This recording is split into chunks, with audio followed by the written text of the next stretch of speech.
What's up everyone, this is a little following up video on the blueprint that I've done about AI voice agents in Webby.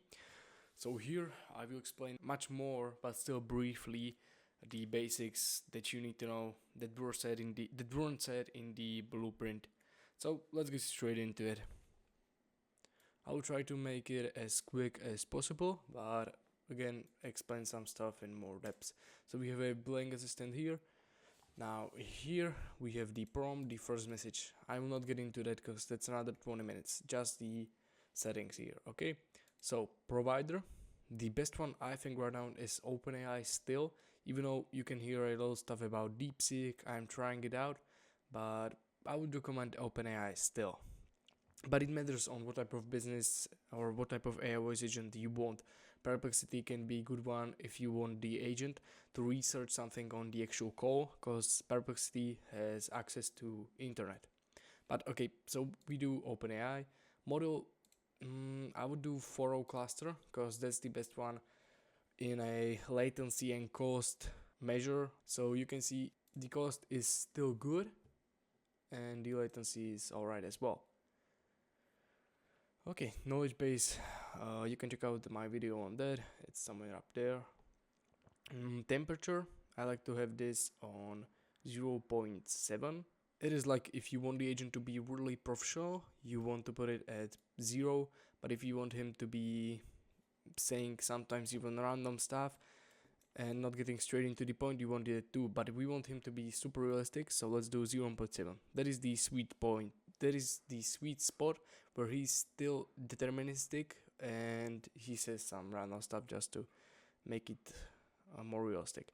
Max tokens, I put this at 300. This is how many tokens the LLM or the AI voice agent can use in the actual call that he does or in the conversation. Then detect emotions, we for sure want to enable this because it is super helpful if you want it to be realistic. What this does is it takes the emotions of the caller, feeds it to the LLM, and then the AI voice agent will change his context and the stuff that he's saying on the emotions and stuff like that. Just simply, I think you understand. Okay, let's get to the transcriber. So here I use DeepGram, but it will not make that much of a difference. In DeepGram you have the most languages here, so you can choose from really a lot. Okay, so for the model, Nova 3 in DeepGram is the best performing one I think right now. Again, this changes and it is on your preferences, so just try it out for yourself. That's what I would recommend the most for all of this. Background denoising, we want this to be enabled. What this does is sometimes the LM wants to be too polite, or the voice agent. So let's say you are in a car and you are calling voice agent. Somewhere in the background there will be sound of, I don't know, brakes. You are talking, and then there are brakes.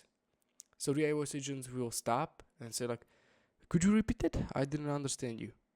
You know what I mean. So we don't want that to be happening in every 5 seconds because there is some sound in the background. That's what the background denoising is good for. Key terms, this is a new function in Webby. I don't actually use this and never used it. I don't know. Alright, let's get to the voice. So voice configuration. Here the provider, I use 11 labs. Right now it is the best in latency when we use 11 flash 2.5. You can see that the AI will respond in less than 0.7 seconds. Before that it was Play HD Melissa. It was the smallest latency as well, but right now the 11 labs is the best one out there. Voice, most of the time I use my own voices, so add voice manually, you go to 11 labs. Once we are here, you just choose the voice. You can try all of them out right now and just choose which one you like. It is a lot of countries, again, even small countries like Slovakia, my national country, so you can choose whatever you want, really. There is no greater harm than Okay, that so you of just time choose the wasted. voice, click on view, and then here you have the ID, copy it, and take it to 11 lab, take it to Webby. Right. Model, 11 flash 2.5 is the best in latency, as I already said. Additional configuration, background sound. I like to have this on Office. What this does is in the background you will have some sounds of the Office, you know, like the keyboards and stuff like that. Input, you can leave this as default. Punctuation boundaries, I don't use this. I don't really understand it too much, so I'm not gonna get into it. Backchanneling enabled. We want to enable this. What this basically does, it makes the agent again realistic. So you are talking, he says, the caller says, let's say I broken my foot. So the AI voice agent will say, I'm sorry for that. And throughout the whole conversation, you'll be saying stuff, yeah, okay, So it will be more realistic, like a human. Okay, let's get to stability. This is just for 0.5. I mean, it pretty much explains itself. Clarity and similarity. This is the AI voice agent will want to be similar to the caller. So if the caller has some sort of type of talking, then he will try to mimicate that. We really don't want this to be too much high, but not too low, so I like to do 0.6 or 0.75. Speed, this is pretty good at 1. 1.2 is too much, and 0.7 is not enough. Style exaggeration. This one matters on what type of voice you are using. So if you already have some accent inside of the voice, for example, New York one, I used that for a while. So if you have any type of accent in the voice already implemented, then you don't want to use style exaggeration too much. But a little tip, always try to find voices with the accent. Maybe Indian, Japanese, whatever type of accent, because then the goal will be more focused on the thing that the AI voice agent has a accent and less on the thing that it is an AI speaking to him. Okay, so choose ones with the accent. There is some British guys, I have used that a lot. Jacob British, yeah, this is a really good voice with the British accent. So here I wouldn't want to exaggerate the style too much. But if you feel like the accent is not enough, then feel free to move with this, but not too much. Just like 0.1 to 0.4 with the good range. Optimize streaming latency, we want less latency at 4. Again, we want him to speak as fast as he can, so it is realistic and not stopping. Use speaker boost, not use this, you can totally ignore this. Actually, it has made some problems for me, so I don't use this at all. You don't need to as well. Let's get to the functions. Well, I won't be talking too much about the functions right now, about the tools. Well, the custom functions aren't even working at WebP anymore, they have changed that to the tools. But I will not get into that because that's another 40-minute video, so not right now. Enable encode functions. I like this to turn on. What this does is enables the AI voice agent to end the call on itself. It makes it again a bit more realistic. Forwarding phone number. This is a number. This is a number that the AI voice agent will transfer the caller to if he cannot answer the stuff or do the stuff. So for example, it would be like, I have left my phone at the car dealership. AI voice agent cannot do anything about the phone call, so about the phone, so he will just transfer him to some human people. You'll most likely use it any type of business. So yep. Advanced. Here we have HIPAA compliance. Now, if you are in the healthcare or in the health niche overall, you will have to turn this on, but there is still some steps that you can take so you can hear the logs and the recordings of the calls. So you are not completely away. I can record some type of video if you are in the health niche about that. It is a bit of step-by-step process, but it's okay. PCI compliance, I have never used it. This is a new thing here, so I cannot tell you too much about it. audio recording and video recording. It is just simple. It explains itself. So you can turn audio recording. I have it almost always on, so I can listen to the recordings and then fine tune the agent and make some differences. If I don't like something or I like it, I want to do more of it. Start speaking plan. So here, wait seconds. I have this at 0.1 because we want him to be speaking as fast as possible. I have said it like 100 times by now, but I'm gonna say it 150 times, so you really understand it. On punctuation seconds, this is how much he would say after a sentence ending with punctuation. 0, I don't use this. On no punctuation seconds, again, we can do 0. On number seconds, I use it at 0 again. Smart endpointing, we do not want to use this one. I don't use it. Personally, you can ignore it.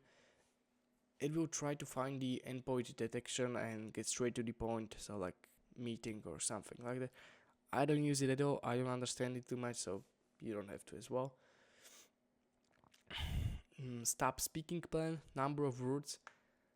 This is after how many words the agent will stop speaking and let the other caller speak. If the caller interrupts him. So I use this at 2.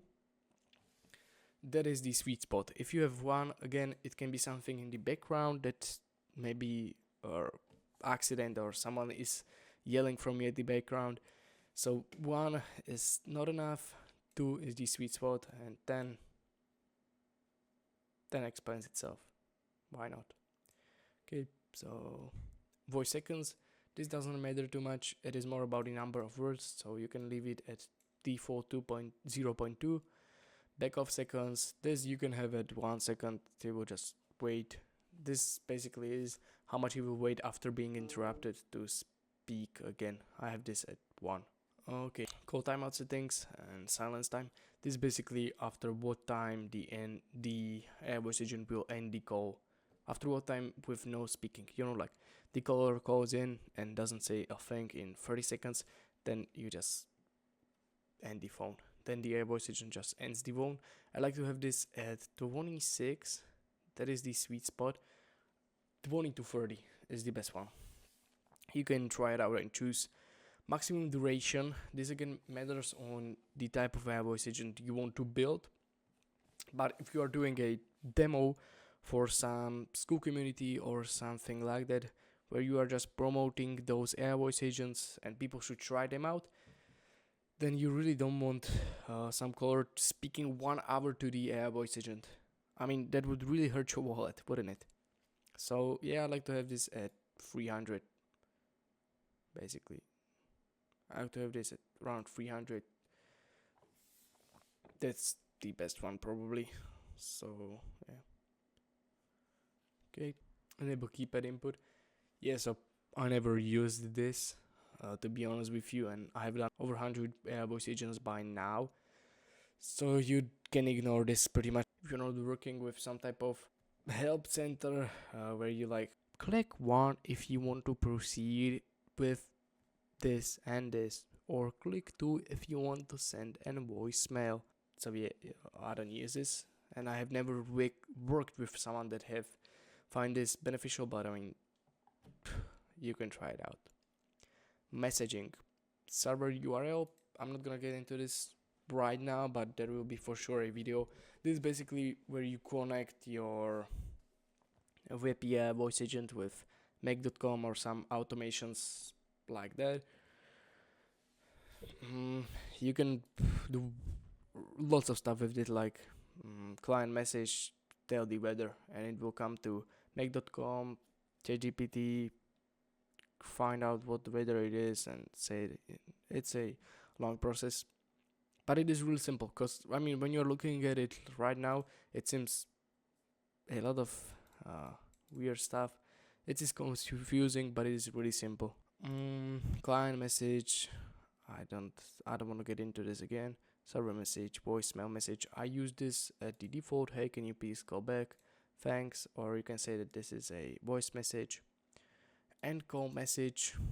You can do whatever you want here. It is just what will It is just what the agent build at the end of the call if it is successful. So goodbye, you can call us later. Goodbye, or if you have any other questions, you can call us later. Idle messages. Here I use the basic one. Are you still there? What this is let's say the AI voice agent is speaking, but there is no response for 3 or 10 seconds. So it will just ask, are you still there? It again makes it a bit more human. Max idle messages, I like to have this at 3 or 4, because 10 it's not good. If it says 10 times, are you still there in one call, the call is not good. Idle timeout in seconds before an idle message is spoken. I like to have this at 5, 6. Okay, now let's get to the analysis. Here, I'm not gonna get into it really specifically, and I use it as the default most of the time, but it is good to understand it for you. So, summary. This, I use the default. You are an expert note taker, you will be given a transcript of a call. Summarize the call in 2 to 3 sentences, if applicable. So, the transcriber, Deepgram, will send a transcription of a call to AI voice agent, and he will summarize it in 2 to 3 sentences and send it over to us.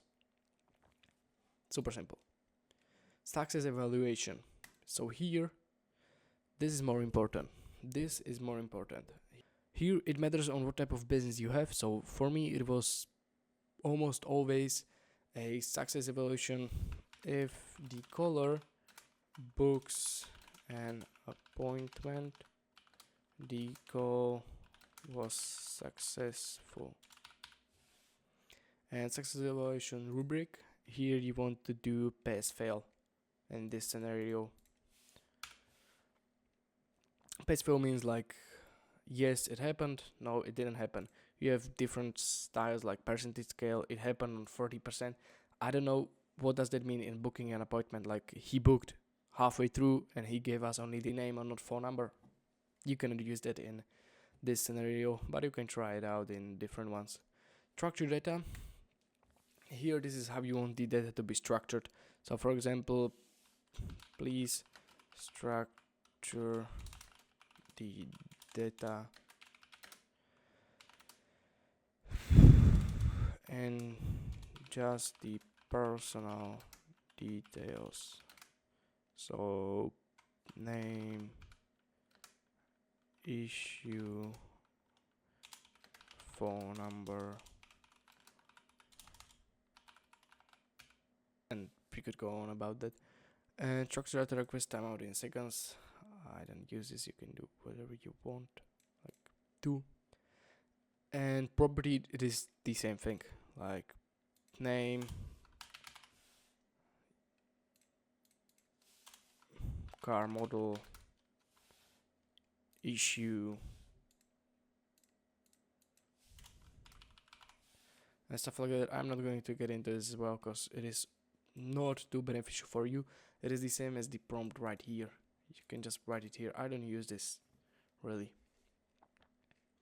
Okay, I think that's about it. We have gone over all of the settings, explained everything. You now understand it and have a bigger picture of how this works. So let me do the outro. I hope it was beneficial to you. You can check out all of my other videos. I will for sure leave the blueprint somewhere there. At the start of the video you will see it. I thank you for watching this. Don't forget to leave a subscribe and leave comment, like, give me any feedback you want. Maybe give me some ideas on what to record next, what you want to see. I will record it. Have a great day.